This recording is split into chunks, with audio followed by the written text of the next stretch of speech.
Assalamualaikum warahmatullahi wabarakatuh. Di sini saya akan menjelaskan tentang dakwah Nabi Muhammad SAW di Mekah. Nama saya Sofiatul Musyarrafah dengan NIM 12201183218 jurusan Pendidikan Agama Islam. Di sini saya akan membahas tentang sejarah kelahiran dan pengangkatan menjadi Rasul.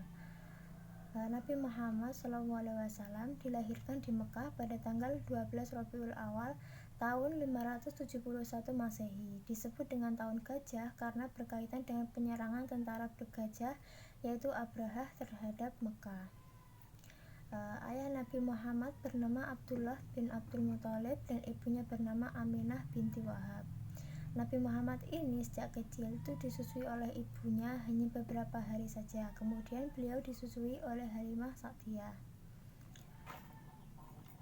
Selama diasuh oleh Halimah, Nabi Muhammad ini banyak membawa keberkahan. Dan ketika berusia 4 tahun itu beliau didatangi oleh seseorang yang membelah dadanya. Dan beliau itu adalah Nabi Jibril untuk memberikan wahyu. Muhammad lahir dalam keadaan yatim karena ayahnya Abdullah itu meninggal dunia 3 bulan setelah menikah dengan Aminah. Dan dalam usia muda Nabi Muhammad ini hidup sebagai pengembala kambing karena keluarganya dan kambing-kambing penduduk Mekah itu sangat banyak sekali. Menurut Al-Khudari itu mengatakan bahwa ketika Muhammad berusia 12 tahun itu beliau bersama pamannya yaitu Abu Thalib melakukan perjalanan ke Syam untuk berdagang bersama rombongan khalifah dan para saudagar dari Makkah.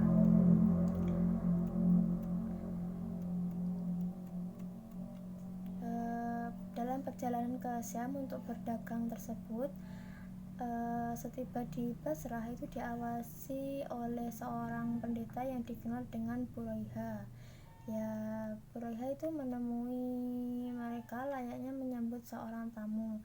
Dan setelah itu ia menjelaskan kepada Abu Thalib bahwa anak ini akan diutus oleh Allah. Buraiha itu mengenali dari sifat-sifat kenabian dan juga diri dari Nabi Muhammad yang dilihatkan dalam kitab suci mereka. Dan selanjutnya yaitu ketika Muhammad berusia 20 tahun itu terjadi perang Fijar, yaitu perang antara Kinanah yang bersekutu dengan Quraisy melawan Qais, namun peperangan ini dimenangkan oleh suku Qais. Ketika Nabi Muhammad mencapai usia 25 tahun, Nabi Muhammad itu berangkat ke Syam, kemudian barang dagangan saudagar wanita yang kaya raya yaitu Khadijah binti Khuwailid. Dalam catatan sejarah, Khadijah adalah saudagar janda yang kaya raya. Ia memperkerjakan kaum lelaki untuk menjalankan usaha dagangannya dengan sistem bagi hasil. Ketika itu Khadijah mendengar tentang kejujuran Nabi Muhammad dan juga perkataannya yang benar, sehingga kaumnya itu dijuluki dengan sebutan Al-Amin, yaitu orang yang bisa dipercaya. Dan selanjutnya pada usia 35 tahun datanglah banjir bandang di Mekah sehingga merusak dinding Ka'bah. Maka orang-orang Quraisy itu bermaksud merenovasi dan juga dengan merenovasi Ka'bah dengan merobohkan Ka'bah dulu dan juga membangunnya lagi. Dalam pencapaian keberhasilan Nabi Muhammad ini dan juga menyelesaikan masalah konflik tersebut membuat orang-orang Quraisy dan juga kebijakannya dalam merendamkan konflik yang hampir menimbulkan pertumpahan darah itu, ia menunjukkan betapa Muhammad mempunyai jiwa yang bijak dalam memimpin dan juga mengatasi dalam masalah sosial ataupun masalah yang lainnya. Kemudian orang Quraisy itu membongkar dan juga merobohkan Ka'bah. Lalu mereka itu mengeluarkan hijau dan memulainya lagi membangun dinding Ka'bah. Para pemuka Quraisy itu membawa batu-batu di atas leher-leher mereka. Di antaranya adalah Abbas dan Rasulullah. Dan setiap rukun dikhususkan sekelompok pembesar yang mengangkut batu dan juga ke situ itu kemudian membangunnya kembali. Perselisihan itu terus memuncak dan dikhawatirkan akan memicu terjadinya peperangan antar suku. Maka Abu Umayyah Al-Mughirah Al-Makhzumi, paman Khalid ibnu Walid yang merupakan orang tua dari kalangan orang Quraisy itu berkata, "Hai kaumku, janganlah kalian bertengkar dan putuskanlah siapa yang kalian ridhoi keputusannya." Maka dari itu mereka berkata, "Kami setuju dengan Muhammad Al-Amin."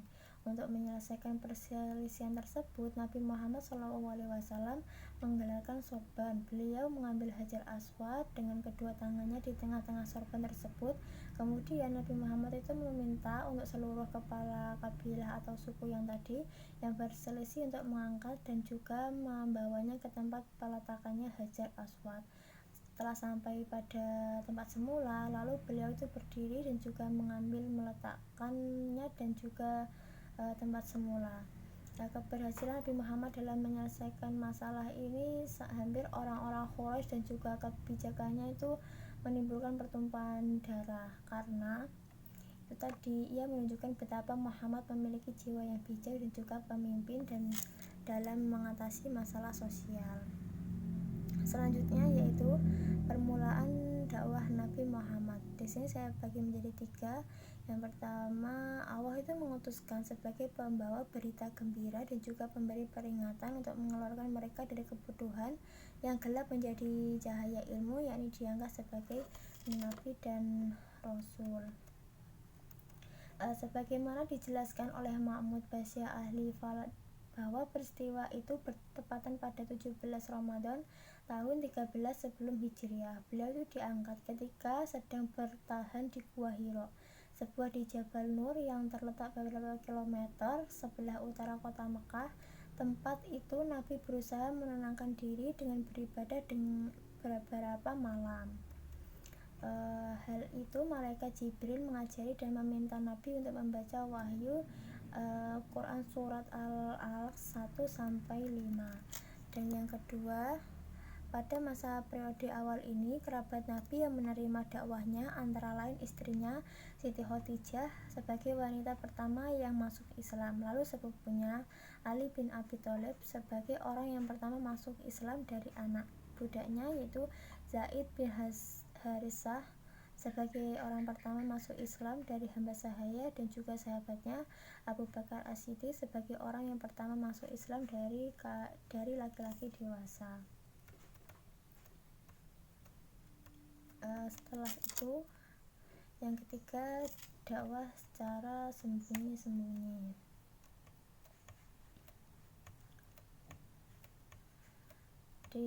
Pada dakwah Nabi secara sembunyi-sembunyi ini itu berlangsung selama 3 tahun. Beliau itu berjuang keras tanpa mengenal lelah, meski banyak ejekan dan juga gangguan yang ditujukan kepadanya dan juga para sahabatnya.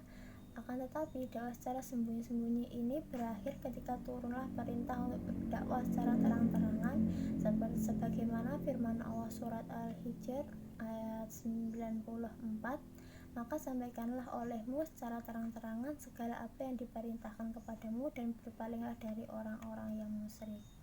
Setelah turun ayat ini, Nabi Muhammad itu berdakwah secara terang-terangan ke seluruh lapisan masyarakat, baik dalam golongan bangsawan maupun budak serta negeri-negeri lain. Dilakukan pertama kali di Bukit Sofa. Ketika itu pamannya Abu Lahab sangat menentang keras bahwa Nabi itu merupakan peristiwa tersebut yang diabadikan dengan surat Al-Lahab.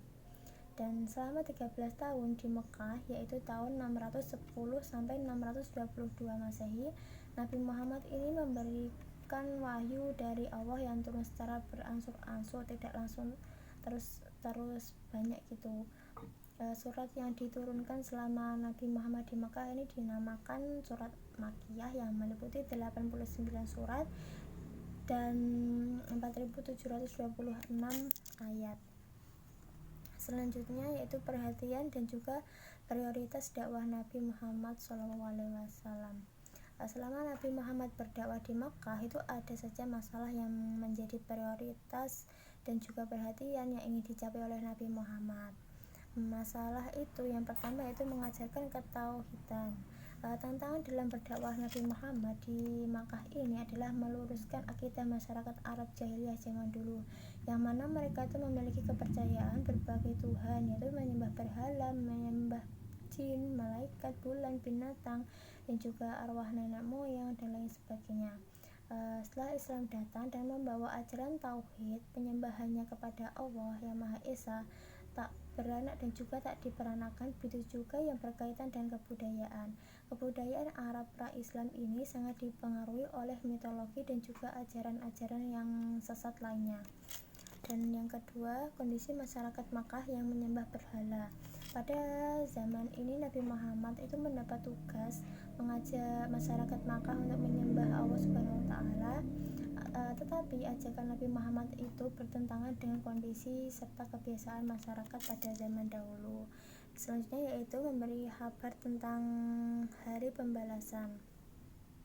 Pada hari kebangkitan ini atau hari pembalasan ini, sampai ada di antara mereka bertanya-tanya, mana mungkin tulang-tulang yang sudah hancur itu dapat dibangkitkan dan juga dapat dihidupkan kembali.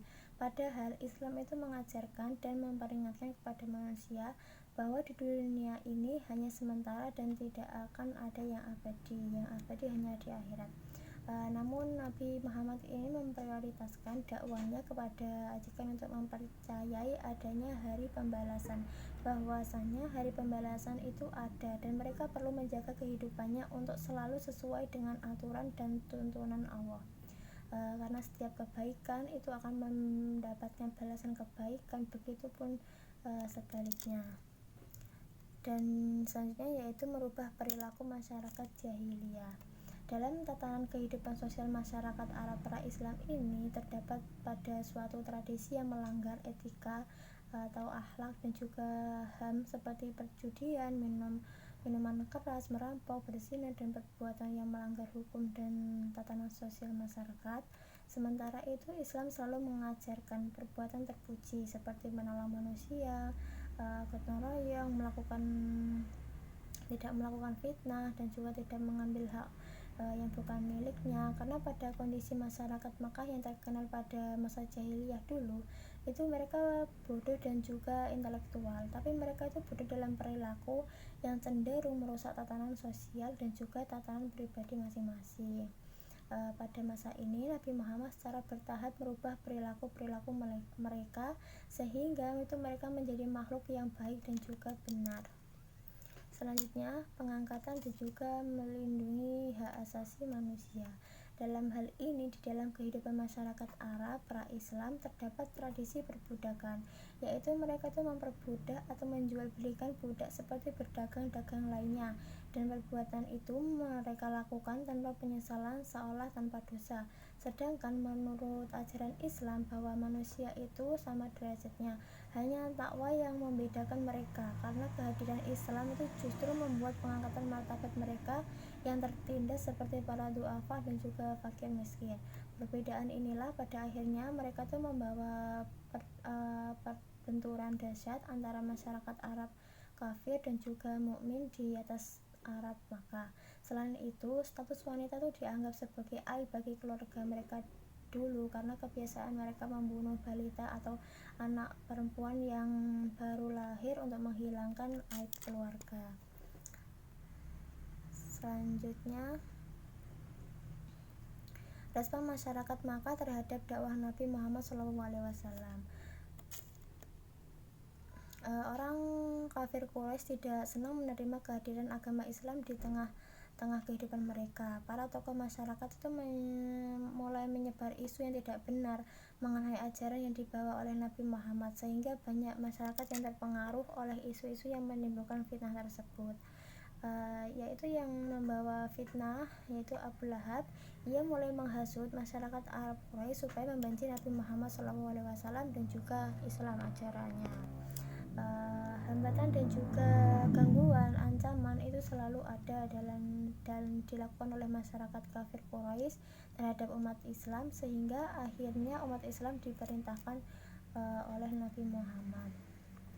Karena salah seorang tokoh masyarakat Quraisy yang selalu menghalangi gerakan dakwah Nabi Muhammad yaitu Abu Lahab, dia menghasut itu, dan ketika bahkan paman Nabi yang memelihara dan juga mengasuh sejak kecil itu pun juga ikut dihasut untuk melarang Nabi Muhammad agar tidak menyebarkan ajaran Islam. Mendengarkan perkataan tersebut dan tekad bulat Nabi Muhammad untuk terus berjuang, Abu Thalib tidak bisa berbuat banyak kecuali menyerahkan sepenuhnya kepada Nabi Muhammad. Hanya saja ia berpesan agar waspada dalam menyebarkan dakwah Islam dan berusaha menghindari ancaman masyarakat Quraisy. Orang-orang Quraisy tidak berani berhadapan langsung dengan Nabi Muhammad untuk memintanya agar meninggalkan kegiatan dakwah karena mereka masih memandang posisi sosial pamannya, yaitu Abu Thalib. Selanjutnya, faktor yang menyebabkan mereka menolak keras ajaran Muhammad yaitu ketakutan kehilangan kekuasaan, dan kedua hilangnya status sosial, yang ketiga hilangnya perdagangan patung. Yaitu kaum Quraisy ini yang ketakutan kehilangan kekuasaan. Kaum Quraisy ini tidak dapat membedakan antara kenabian dan juga kekuasaan, di mana itu terjadi perebutan kekuasaan antar suku. Dengan mengikuti ajakan Muhammad itu mereka menganggap bahwa mereka mengakui kekuasaan Muhammad. Dan yang kedua, hilangnya status sosial. Masyarakat Quraisy itu hidup dalam pergolongan dan status sosial atau kasta. Ada kaum majikan dan juga ada kaum budak. Yang budak itu memiliki seseorang adalah golongan yang berkasta rendah. Mereka itu bisa dijual belikan dan juga haknya sebagai manusia itu tidak dihargai sama sekali. Dan yang ketiga, hilangnya perdagangan patung. Orang kafir Quraisy adalah masyarakat penyembah berhala. Membuat berhala merupakan mata pencaharian masyarakat ketika itu. Mereka membuat berhala Lata, Uzza, Manat, dan Hubal, kemudian dijual belikan kepada orang-orang yang mengunjungi Ka'bah yang nantinya dijadikan sesembahan. Sementara itu, Islam mengajarkan bahwa manusia hanya menyembah Allah semata dan tidak boleh menyembah selain Allah. Jika mereka mengikuti ajaran Islam, maka mereka khawatir kalau mata pencahariannya itu bisa hilang. Seperti itu ya contoh gambarnya. Selanjutnya, tantangan dakwah Nabi Muhammad. Ketika Rasulullah mulai melancarkan kegiatan dakwahnya secara terang-terangan di tengah-tengah tempat Quraisy berkumpul, itu selalu saja banyak tantangan, yaitu yang pertama, penghinaan, ancaman, dan siksaan terhadap Nabi. Yaitu Rasulullah dihina sebagai orang gila, tukang sihir, anak celaka, dan lain sebagainya. Suatu itu saat Rasul pernah dilempari kotoran domba untuk mencelakakan beliau juga pernah diletakkan duri yang tajam di depan rumahnya. Yang kedua yaitu bujukan harta, kedudukan, dan juga wanita. Langkah ini dilakukan oleh kafir Quraisy dengan mengutuskan Utbah bin Rabi'ah untuk membujuk Rasulullah dengan harta dengan janjian beberapa pun Nabi meminta itu akan mereka berikan, karena dalam membujuknya ini untuk menjadikan Nabi sebagai raja dan diiming-imingi wanita yang tercantik di seluruh Arab, asalkan Rasulullah itu menghentikan kegiatannya untuk menyebarkan Islam. Dan yang selanjutnya yaitu membujuk Nabi untuk bertukar sesembahan. Pada masa ini kafir Quraisy itu menawarkan kepada Nabi untuk saling bertukar sesembahan, di mana mereka meminta Nabi untuk menyembah berhala tersebut dalam beberapa hari, lalu kemudian mereka tuh akan menyembah Allah. Dan yang selanjutnya membujuk dan menghasut Abu Thalib. Tindakan ini berlangsung terhadap Nabi selalu menghadapi kegagalan. Maka kafir Quraisy itu mulai beralih untuk mempengaruhi dan membujuk paman Nabi agar memerintahkan untuk Nabi itu berhenti berdakwah. Dan selanjutnya menghasut masyarakat Makkah. Upaya ini dilakukan kafir Quraisy untuk merintangi dakwah Nabi adalah dengan mempengaruhi masyarakat Quraisy agar tidak mendengarkan dakwah ataupun bacaan Al-Quran yang disebutkan oleh Nabi, karena itu mereka mengatakan itu sebagai jambi-jambi yang membuat mereka membuat tidak tenang hidupnya ataupun yang lain sebagainya. Dan selanjutnya pengasingan dan juga pemboikotan Bani Hasyim dan Bani Muthalib. Upaya ini dilakukan yang sangat menyengsarakan kaum muslimin. Kafir Quraisy ini melarang siapapun untuk berinteraksi dengan Bani Hasyim dan juga Bani Muthalib. Selanjutnya yaitu mempengaruhi pimpinan negara-negara tetangga untuk menolak kehadiran orang Islam. Ini dilakukan misalnya ketika sebagian sahabat Nabi hijrah ke Habsyi, kafir Quraisy datang berhadap raja mereka itu yang beragama Nasrani dan juga menjelaskan tentang ajaran Islam tidak benar. Namun ketika dikonfirmasi dengan umat Islam yang dijurubicarai Ja'far, akhirnya mereka tersebut kalah dan juga Raja Habsyi itu memberikan jaminan keamanan kepada umat Islam yang hidup tentram di negaranya. Selanjutnya yaitu kunci keberhasilan Nabi Muhammad SAW dalam dakwah di Mekah. Yang pertama sabar dan juga kegigihan dan keuletan dan berakidah yang benar dan kuat, akhlak terpuji dan juga menjauhi kemungkaran dan juga kesetaraan derajat. Karena sabar, Nabi Muhammad ini memiliki kesabaran dalam menghadapi ancaman, tantangan dan juga hambatan. Karena sikap sabar itu menjadi modal Nabi Muhammad untuk terus berdakwah dan tidak pernah putus asa. Dan yang kedua yaitu kegigihan. Dengan kegigihan ini dalam menyebarkan Islam baik kepada keluarga maupun kepada teman sahabat ataupun masyarakat yang lainnya. Dan yang ketiga itu berakidah yang benar, karena karakter ini menjadi modal utama dalam dakwah Nabi Muhammad. Beliau itu meyakini akan janji Allah. Dan yang keempat yaitu akhlak terpuji, karena Nabi ini sudah terkenal dengan sebutan Al-Amin sebelum diangkat jadi Nabi dan juga Rasul.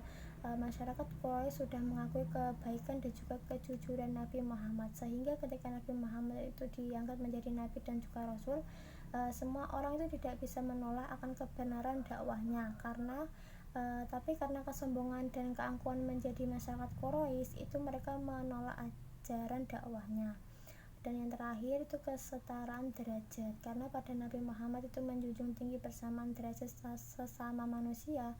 Tidak ada perbedaan antara bangsawan ataupun budak, yang kaya ataupun yang miskin, karena semua perbedaan itu ada, dan juga perbedaan itu pada keimanannya. Karakter ini membuat semua orang itu merasa nyaman dan juga diakui secara bersama-sama. Terima kasih penjelasan dari saya. Apabila